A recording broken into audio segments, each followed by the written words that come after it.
Assalamualaikum warahmatullahi wabarakatuh. Selamat datang di podcast pertama saya.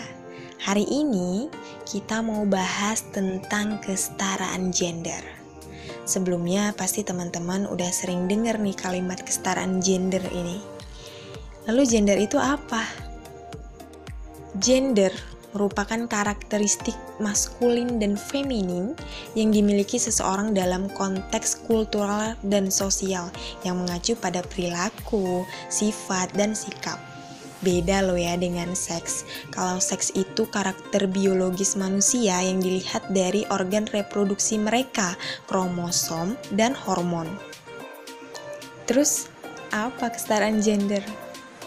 Kesetaraan gender dikenal juga sebagai keadilan gender yang bermakna pandangan bahwa semua orang harus menerima perlakuan yang setara dan tidak didiskriminasi berdasarkan identitas gender mereka yang bersifat kodrati. Apakah kesetaraan gender sudah terwujud di antara perempuan dan laki-laki? Ada kesetaraan gender, berarti ada pula ketidaksetaraan gender. Ada beberapa contoh ketidaksetaraan gender. Yang pertama, ada marginalisasi, yang merupakan proses meminggirkan akibat perbedaan jenis kelamin yang mengakibatkan kemiskinan. Contoh yang biasa kita lihat, perempuan dianggap sebagai makhluk domestik. Dalam hal ini hanya diarahkan untuk menjadi pengurus rumah tangga. Padahal, perempuan juga mampu untuk bekerja dan menghasilkan uang. Lalu yang kedua ada subordinasi. Pada dasarnya adalah keyakinan bahwa salah satu jenis kelamin dianggap lebih penting atau lebih utama dibandingkan jenis kelamin lainnya. Seperti pendapat suami yang lebih utama atau yang paling berpengaruh, sedangkan pendapat istri cenderung tidak didengar. Padahal, dalam rumah tangga, seharusnya suami maupun istri saling bertukar pikiran, seperti bagaimana cara mengasuh anak, bagaimana cara yang tepat untuk mengatur keuangan, dan lainnya. Yang ketiga ada stereotip gender. Pandangan terhadap suatu kelompok tertentu yang seringkali merugikan dan menimbulkan ketidakadilan. Seperti pendapat bahwa perempuan yang berdandan mereka mau menarik perhatian lawan jenis. Padahal, perempuan berdandan karena mereka menyukai hal itu. Bahkan di rumah pun mereka berdandan kok. Lalu ada juga nih yang bilang, laki-laki itu semua sama, semua brengsek. Padahal gak semua laki-laki gitu. Setiap orang itu memiliki karakteristik yang berbeda. Terus ada juga nih yang bilang, laki-laki menangis itu lemah. Hey, laki-laki juga manusia, punya perasaan. Dan selain itu, ada manfaat di balik menangis, tapi tidak berlebihan. Yang keempat, ada beban ganda. Beban ganda adalah beban pekerjaan yang diterima salah satu jenis kelamin lebih banyak dibandingkan jenis kelamin tertentu. Biasanya ini terjadi pada perempuan nih. Bukan masalah yang dikerjakan, tapi biasanya walaupun perempuan sudah mengerjakan banyak pekerjaan, masih saja tidak dihargai, masih dituntut untuk sesempurna mungkin. Yang kelima ada kekerasan. Nah ini nih yang paling mengerikan. Kekerasan baik fisik maupun non-fisik yang dilakukan oleh salah satu jenis kelamin atau sebuah institusi, keluarga, masyarakat, atau negara terhadap jenis kelamin lainnya. Biasanya perempuan nih yang sering mengalami karena perempuanlah yang dianggap lebih lemah. Kekerasan seksual misalnya. Kekerasan ini bisa terjadi pada siapa saja, baik laki-laki maupun perempuan. Kapan saja dan dimanapun. Pernah gak sih kalian mengalami diganggu beberapa laki-laki di jalanan yang kita melintas nih di depan mereka? Mereka bilang gini,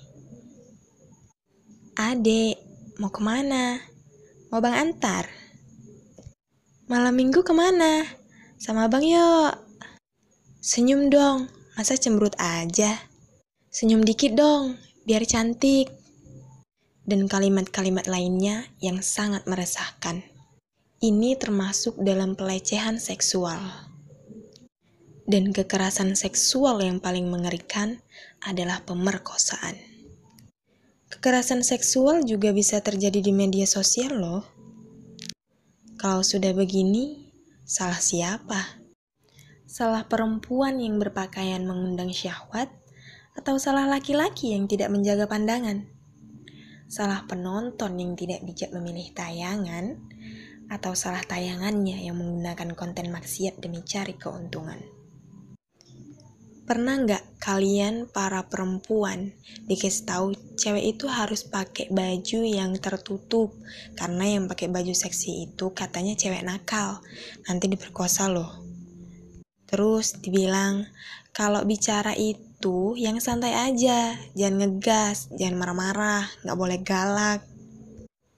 Pernah nggak kalian tanya kenapa sih mentang-mentang aku perempuan kok banyak diatur-atur?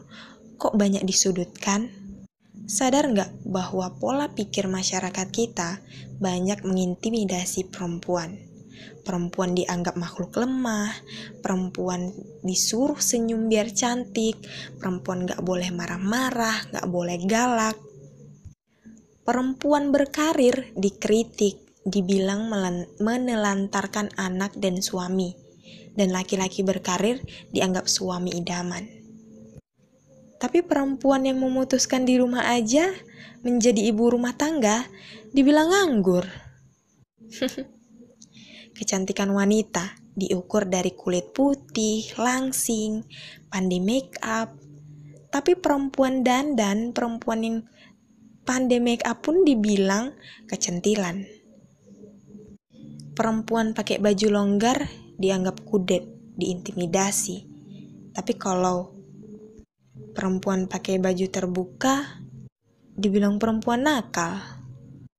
Perempuan pakai cadar dihujat macam-macam. Tapi kalau nggak pakai jilbab dibilang nggak tahu agama.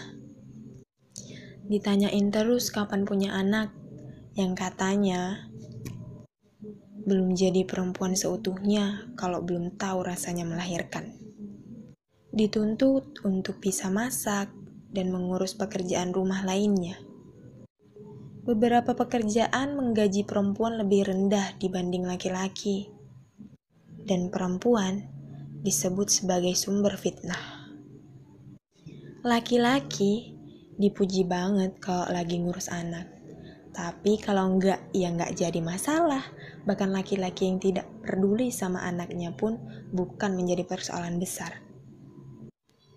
Laki-laki enggak pernah disuruh menundukkan pandangan, menahan nafsu birahinya. Perempuan disuruh nutup aurat biar enggak diperkosa. Lalu, laki-laki nutup apa biar enggak memperkosa? Laki-laki gak pernah dilarang buat sekolah tinggi-tinggi. Bahkan di pekerjaan pun, kalau dia mendapat jabatan tinggi, semakin diagung-agungkan. Laki-laki makin galak, makin dipuji. Katanya bikin klepek-klepek. Kalian sadar gak kalau dari kecil, itu kita tuh rasanya dibeda-bedain banget. Anak bayi, misalnya.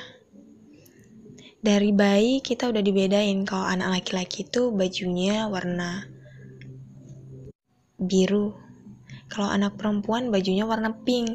Semuanya berbau pink. Laki-laki semuanya berbau yang warna-warna yang menunjukkan kelaki-lakian. Perempuan main boneka, main Barbie-Barbian, main masak-masakan. Laki-laki main mobil-mobilan, main robot-robotan, dan begitu dibeda-bedakan sekali hingga tumbuh dewasa.